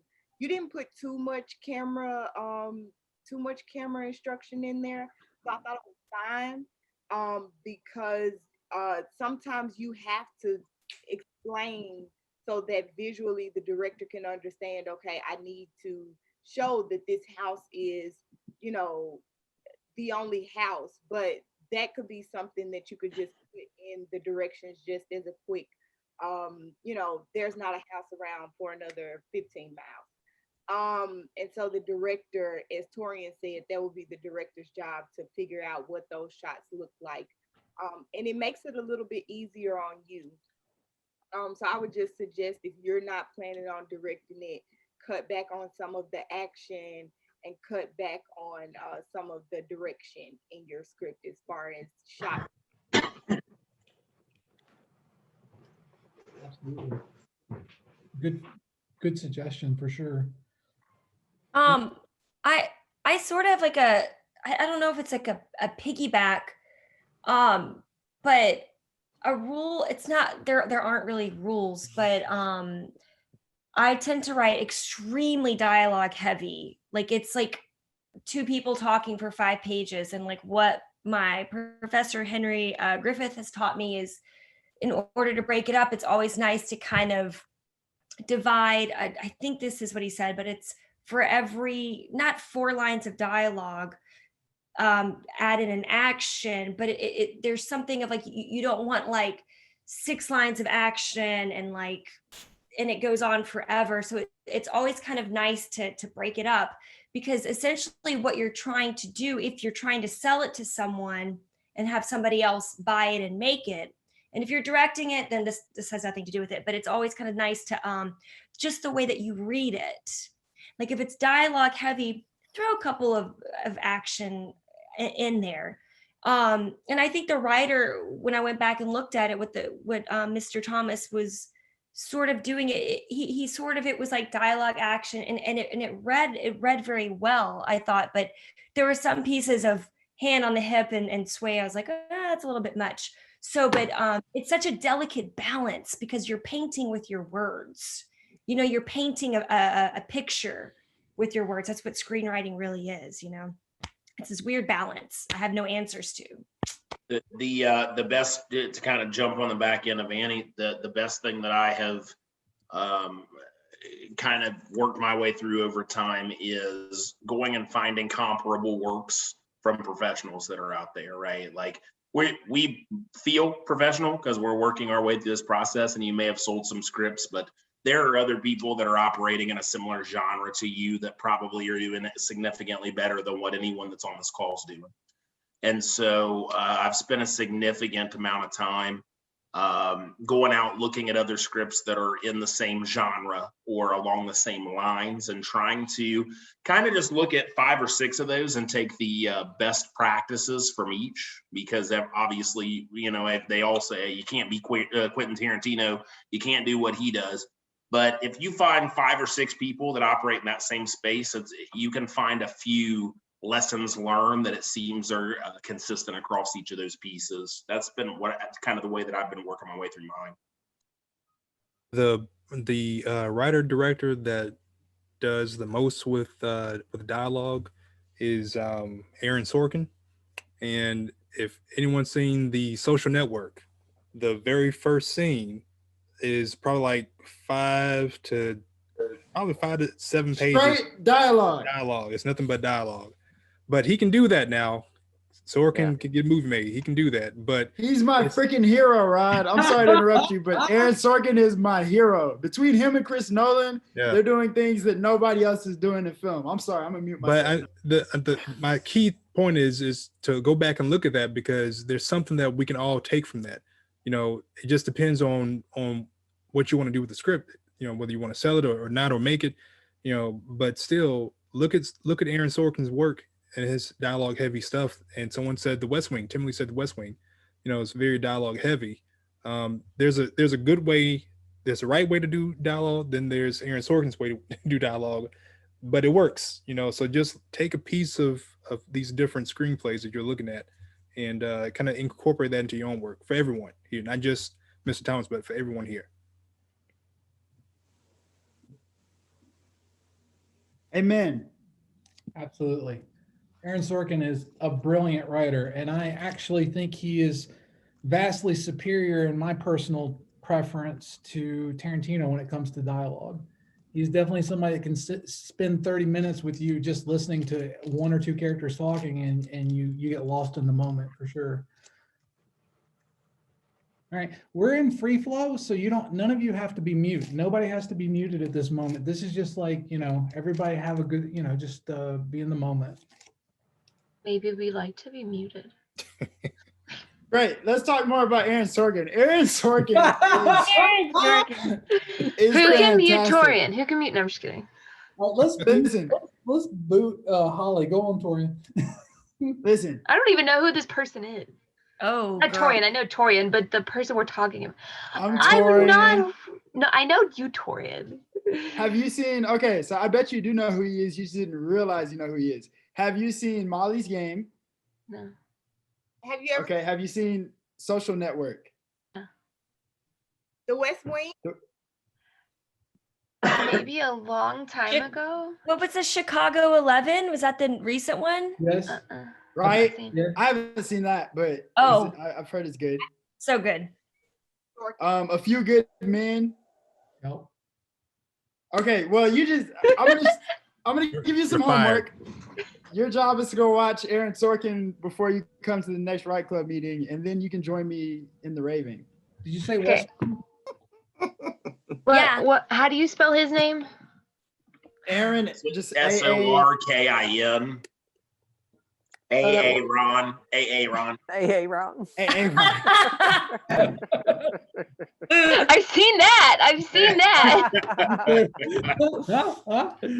So if I had to suggest anything first, my personal favorite of his is A Few Good Men. But since you're around my age, so A Social Network would probably be good to you too, just because it's about Facebook. But yeah, it's really hard to do action in a movie about Facebook. So Yeah. that's. Well, I mean, the thing is, there's just no rules like that. That's the thing. It's I could say, oh, every 4 lines of dialogue have action. No, it completely. There aren't any. That's why this profession sucks, and I don't know why I do it, but I love it so much, and I continue to do it.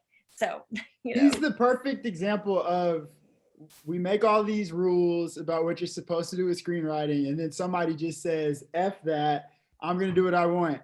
And they just mastered it. So I guess he's a good example of committing to whatever rule you want to break. If you're going to commit to a rule, you better be very, very good at whatever rule it is that you're going to break.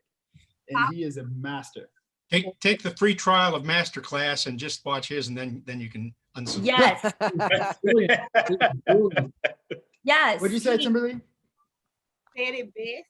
He said, learn the rules like a pro so you can break. Oh, thank you. Yeah, for sure. Free writing books that you can buy. I think Arnold and I most recently bought. What was it? Why don't I know the name of the book? Is that the How to Write Scripts for Fun and Profit? Yeah. And fun is marked out. How to Write Movies for Fun and Profit. Yeah. I'm also reading Madeline DiMaggio's How to Write for Television, which doesn't apply to you because it's not a movie, but it's really good to just pay attention to making sure that your plugs are consistent and all that stuff. Because I noticed it was a couple of spaces where you had double dashes, and then some places where you had singular dashes. So stuff like that. Yeah.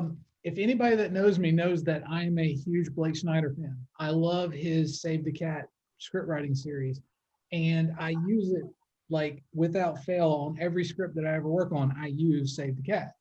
I just recently started listening to Script Notes with John August and his podcast partner. I forget his name off the top of my head, but John August is a very, very, very, very, very talented, well-respected, and scriptwriter in Hollywood. And during his podcast today, they were talking about the rules of script writing, and him and his partner both said 99% of what we read in the books about script writing rules is just BS.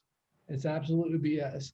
Most things boil down to get your protagonist in a tree, throw rocks at that protagonist, get your protagonist out of the tree. That's not their quote though. That's there's another famous script writer's quote, and I can't remember his name off the top of my head, so apologize for that. But 90% of stuff, even the Snyder's 15 beats, which I use every time without fail, they say most script writers, they're in the business, they know what they're doing, they're making money, and they're profitable. They don't use any of that. That's an amazing book right there. They don't use any of that, and the producers wouldn't even know it if they saw it. So that took me off guard today, but that's something to think about as well. Show that book one more time, Timberly. I sent the title. Oh, okay. I didn't mean to. That's a quick read. That's a sit down setting. Can you could you put my love? Could you put the author's name in the chat? Yeah, I accidentally sent it to Arnold, so I had to. Yeah, I've noticed that it just automatically switches you sometimes in the chat. Like if somebody did a private message to you, I've sent a couple accidental messages that way. Yeah, there's another. Uh-oh. Sorry.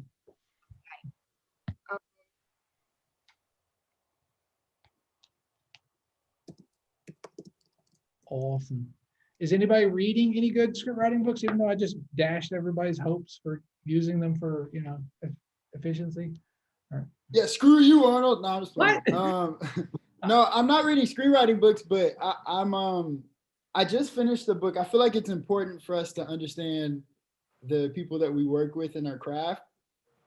So I finished reading a acting book called I think it's just called something like for actors or something, but it's a Sanford Meisner book, and that was fantastic.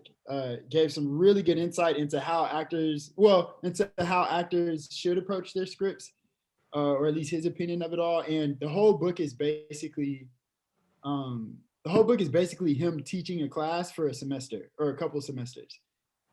So you literally get to listen to a master teach a class on acting and explain to students who are just learning. I think it is called For Acting, Sanford Meisner and somebody else. I'll put the details in the description. I mean in the chat too, but I highly recommend it to everybody. Stanislavski and Meisner are those dudes. Like, yes, those dudes. Like, these dudes are here, and then there are those dudes. They are those dudes. Very cool. So I haven't read the. Oh, sorry. Oh, no. I thought you were saying hold on. I was like, sorry. I'm not reading any books, but I did buy books for my boyfriend for Christmas because he's actually an actor, and he's actually been helping me on the side with some things.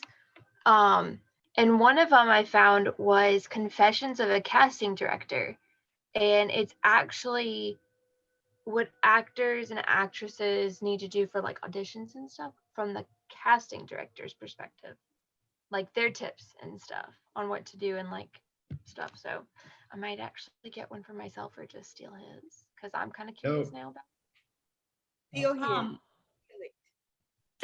That sounds great. I wish I had that 20 years ago. Would have been really helpful. You can get it on Walmart. Mimi was talking about Wonder Woman and how she didn't like the antagonist, and it just brought me back to John Truby. And it's like, oh Lord Jesus, I don't remember the name of the book, but it's about like the 12 steps of screenwriting, and he really goes into like kind of like the depths of like your main character. It's not like Blake Snyder, but it's more like is it psychological? Do I sound smart when I say those words? But when you don't have a strong antagonist, it's like you don't have a strong movie. It's so like it sometimes your antagonist is just as more important as a protagonist, but I think it's like 12 steps of screenwriting. I think Anatomy of Story. Yeah, well, thanks. Yes, it is. That's the one. Is that the one you were talking about? Yes, I think so. Okay. Yes, and I really like highly recommend this book. And also another thing is as well, guys, what has really changed my life is I took a nonfiction class, and I really wish 20 years ago I was writing my stories. When you just sort of write the story first, and Arnold knows really well when I try to write a story, I'm just grabbing at air. I don't know what the F I'm doing. But if you kind of fiction or nonfiction, write the story first, and reading novels is super helpful as well. you know, we can study the craft, we can study on how to do all these things, but if your story isn't a good story, then it doesn't matter. So really honing in on your story. And I remember David Merrill changed my life during my write club. He's like, Andy, you have to write about an epiphany. And he went into this beautiful story with his mom, and it just changed my life. It's like, yes, you know, our stories that we have are our epiphanies, you know, and Sure. that's it. David, if you want to go into your epiphany. Well, I'm struggling to remember my epiphany speech because it wasn't, you know, the sad thing is the truth of the matter is it was kind of extemporaneous. You know, it was just, that was really like a momentary flash of brilliance inspired by, you know, what you're trying to do. But I think that what the point I was trying to get at is that as human beings, you know, we go through life, and you know, hopefully, you know, we do have these moments where just, you know, the lights come on and we've learned something either through, you know, a moment of joy, or a moment of pain, or some comment, you know, or some convolution of, or combination of both. And you know, you mentioned my mom, and I think it was a thing of kind of having, you know, learn from not only moments in her life, but in the moment of her passing, which, you know, is, you know, as we pass through this life, and as we lose the ones that are close to us or closest to us emotionally, it, you know, it's very sad, it's very poignant, but it also can be joyous, because you realize, you know, you realize what you had, you realize what you've learned from that person. So I think it has to be reflected in our stories and in our characters. You know, both protagonist and antagonist have to have these moments, you know, within their lives, because it's what shapes them. And the actions that they show us, you know, on stage or on screen, reveal those character changes to us. So, you know, I think that, you know, that our job is, you know, as writers, or our job as an actor is that have that character revelation, that epiphany moment. So you see something in a character, in a story online, you know, in a story, you know, you can really connect. You really connect with those characters, and understand, you know, can understand them. I mean, I was thinking earlier, it's like, you know, yes, you know, protagonist, you know, you need, you know, of course, a strong protagonist is important, but, you know, just to sort of, you know, speak to something that I believe is universal, would there be any Star Wars films without Darth Vader? No, you know, I mean, there wouldn't be, you know, or, you know, you'd say like, well, the Emperor, but okay, to be sure. But the truth is that Anakin Skywalker, Darth Vader, and his characters, you know, his heroes and villains journey is really what, you know, moves that cycle. Here's a clue, you know, and this is something that I go back to, and this is not related to screenwriting per se, so much as it is to writing or storytelling, but Joseph Campbell and The Power of Myth, his books are fantastic. And if you don't have the patience to wade through the books, then there's a whole host of videos online of lectures that Joseph Campbell gave, you know, for years and years and years. He's influenced, I can't even tell you, you know, I mean, like, he certainly influenced George Lucas, he influenced me.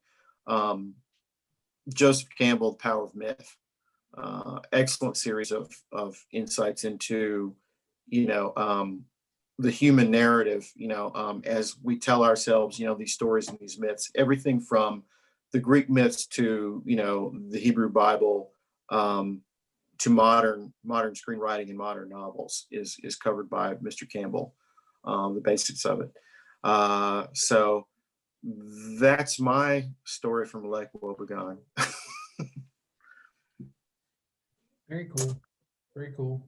I have a tip real quick for anyone that wants to test their story and make sure that the show it, don't tell it rule applies with your script writing is to read it without the dialogue.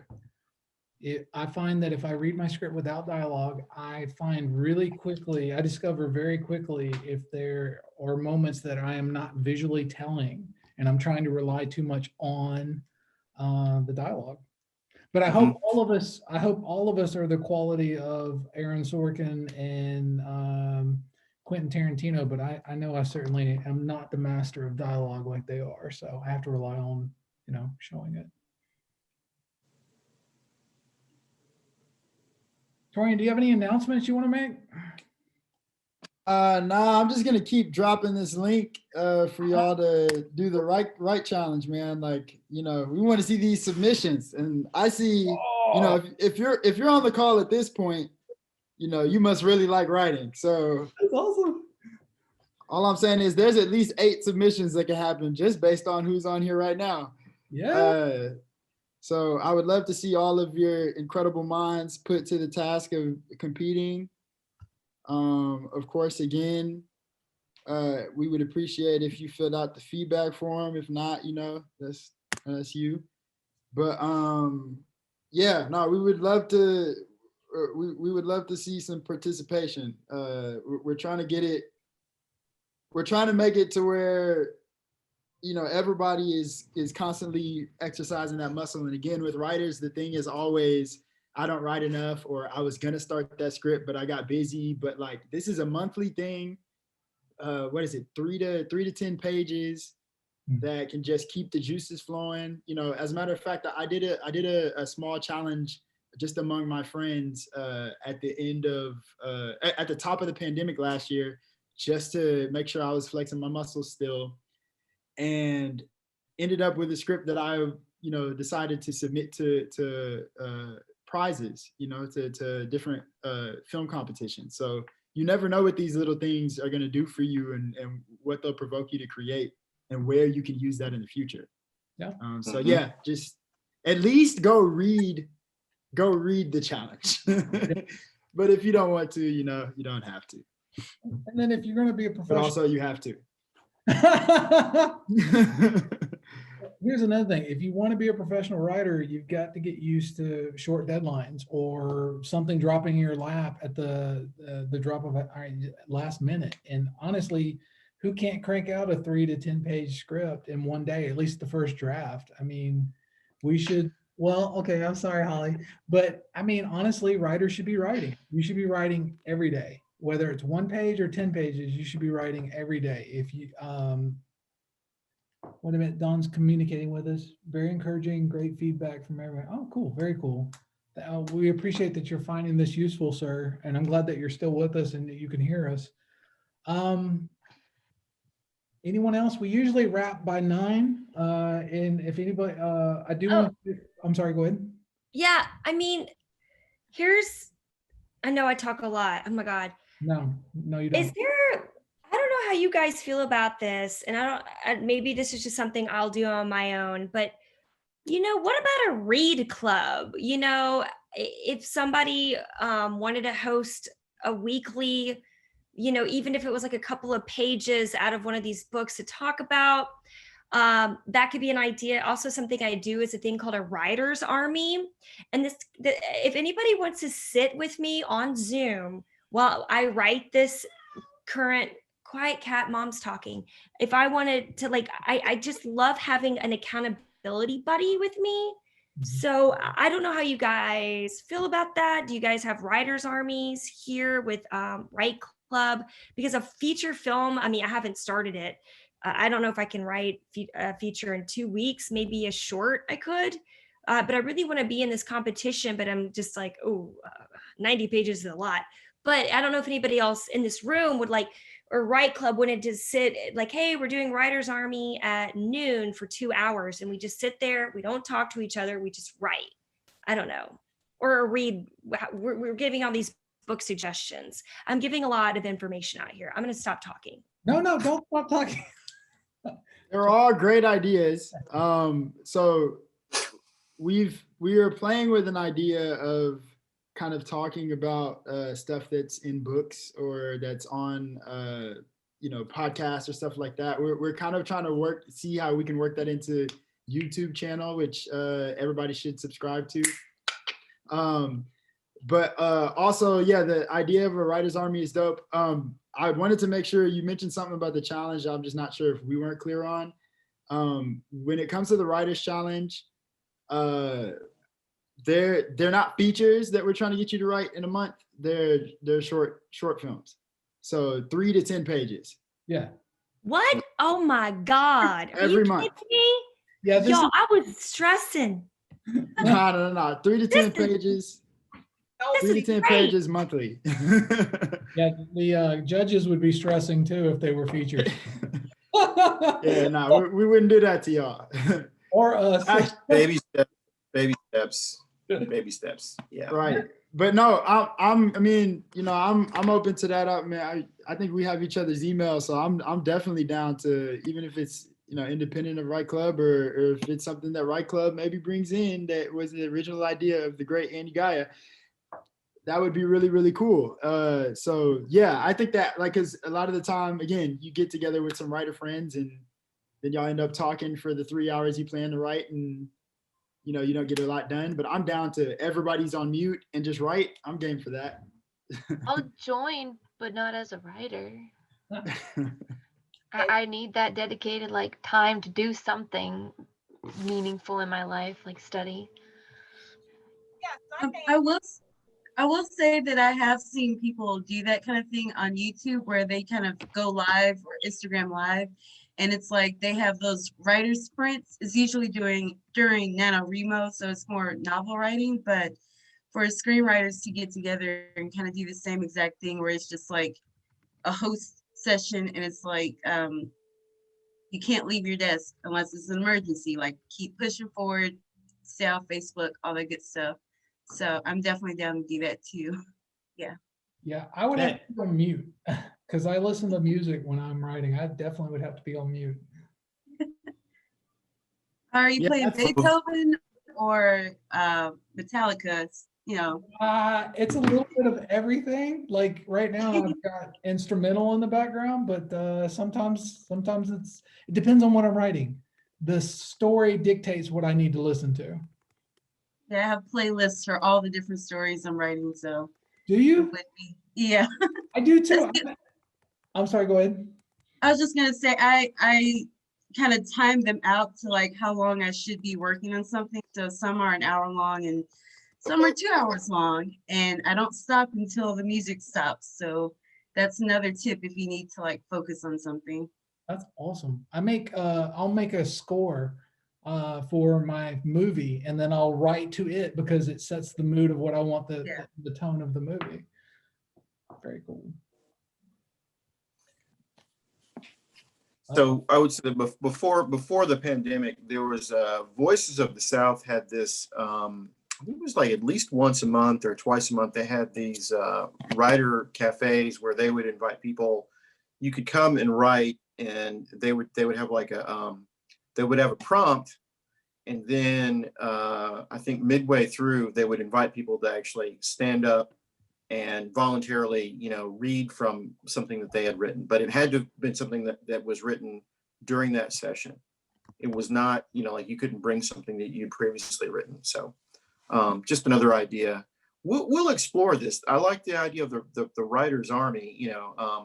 I mentioned something to a friend earlier in the month about the West Wing and Aaron Sorkin and a writer's army.